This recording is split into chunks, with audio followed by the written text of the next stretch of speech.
Dando continuidade à análise do livro A Cabeça de Steve Jobs, escrito por Leon Dekine, nessa terceira parte darei ênfase nos pontos mais relevantes extraídos da leitura do terceiro bloco desta obra.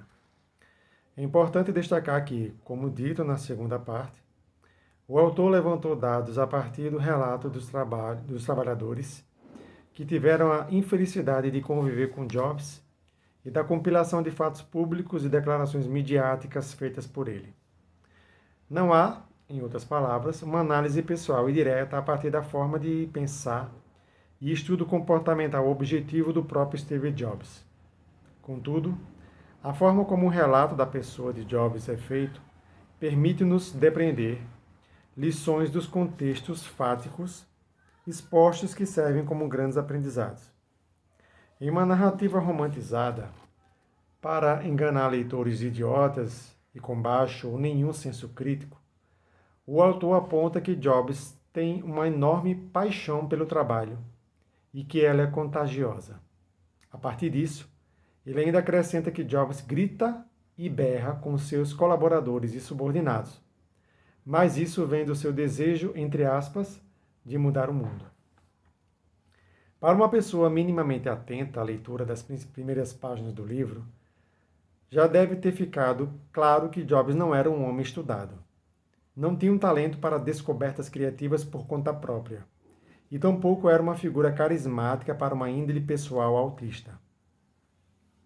Resumidamente, relembrando o que já foi dito na primeira parte dessa série de análise crítica deste livro, Jobs sempre se prostrou como um visionário de negócios empresariais, que explorava talentos verdadeiros e a ingenuidade de intelectuais realmente capacitados para criarem produtos inovadores e comercializáveis.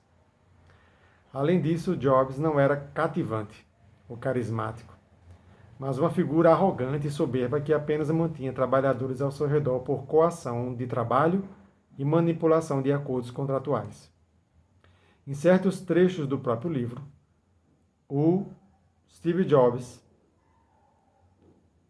é apontado pelo autor que muitos trabalhadores pediam demissão ou simplesmente retiravam-se da empresa sem despedir-se diante da discordância na tratativa com quem eram lidados por parte do Jobs. O autor aponta que Jobs é do tipo que grita e berra. Contudo, atenua esse comportamento aviltante em um ambiente de trabalho, expondo que isso vem do seu desejo de mudar o mundo. O que fica claro é que, além de deteriorar a saúde mental dos trabalhadores por meio de um ambiente tóxico e desrespeitoso de trabalho, Jobs tinha uma extrema exigência para com aqueles que trabalhavam com e para ele, a ponto de externalizar a sua falta de ética laboral e a incivilidade no qual pautava as suas relações de trabalho com os seus semelhantes, que, porém, não enxergava como iguais. Em outro trecho do livro, o autor aponta que Jobs elogia e pune numa imprevisibilidade inconstante de ações consecutivas de modo a induzir que os colaboradores desempenhassem sempre um excelente trabalho. Entretanto, esse tipo de atitude chefiada por Jobs só aumentava o estresse e a angústia dos trabalhadores, pelo receio injusto de serem demitidos por mau desempenho e se verem desamparados pela falta de outro trabalho, pela dificuldade de remanejamento do ofício.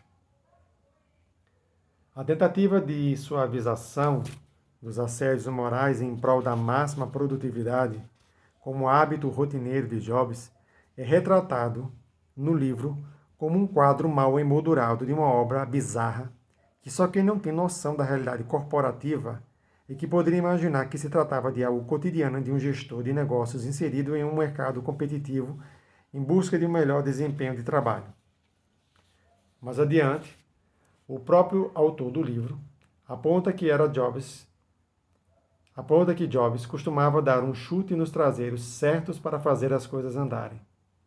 Todavia, longe de ser uma mera metáfora, esse relato só atestava a conduta digna de um vassalo perpetrada por Jobs nas relações de trabalho com os seus subordinados. Até a aparente resiliência no trabalho é romantizada no livro quando tenta dar como lição aos leitores que eles devem insistir em coisas aparentemente impossíveis, visto que, segundo Jobs, até o mais difícil problema terá uma solução. Na realidade, para quem vive de explorar o intelecto alheio e depois tomar para si tanto as soluções dos problemas quanto as alternativas descobertas, para o que não tem remediação, sabe-se que tudo que Jobs era expert consistia em atiçar o chicote no lombo daqueles que a ele se subordinavam, por necessidade de trabalhar. A inovação como fruto do impossível adivinha da necessidade extremada dos trabalhadores em manterem-se em um vínculo de labor ao qual não tinha uma outra alternativa.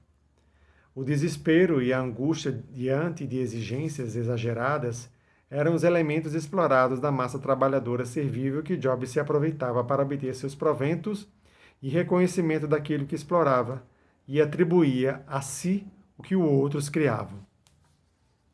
Outro grande falso conselho elencado no livro, como um exemplo a ser seguido por inspiração a Jobs, seria o de que todo bom administrador também deveria ser um grande intimidador. Segundo esse próprio autor, as pessoas que colaboram em um certo espaço de trabalho devem ser inspiradas por meio do medo e do desejo de agradar. Neste ensejo, observa-se claramente duas problemáticas. Primeiro, o medo não inspira, mas tão somente aterroriza as pessoas pelo receio do que algo ruim possa acontecer. Inspiração demanda contemplação e tranquilidade para recepcionar algo novo e promover pensamentos que demandem clareza na realização de feitos inovadores. Sob temor, ninguém cria nada, mas só rearranja coisas diante da necessidade de desvencilhar-se desse tipo de desconforto mental.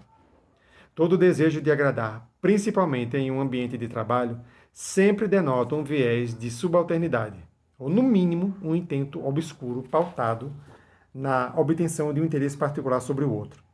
De qualquer modo, esse tipo de atitude em que a colaboração é elidida pelo objetivo malicioso de uma pessoa sobre outra, costuma terminar em farelo quando os objetivos são alcançados.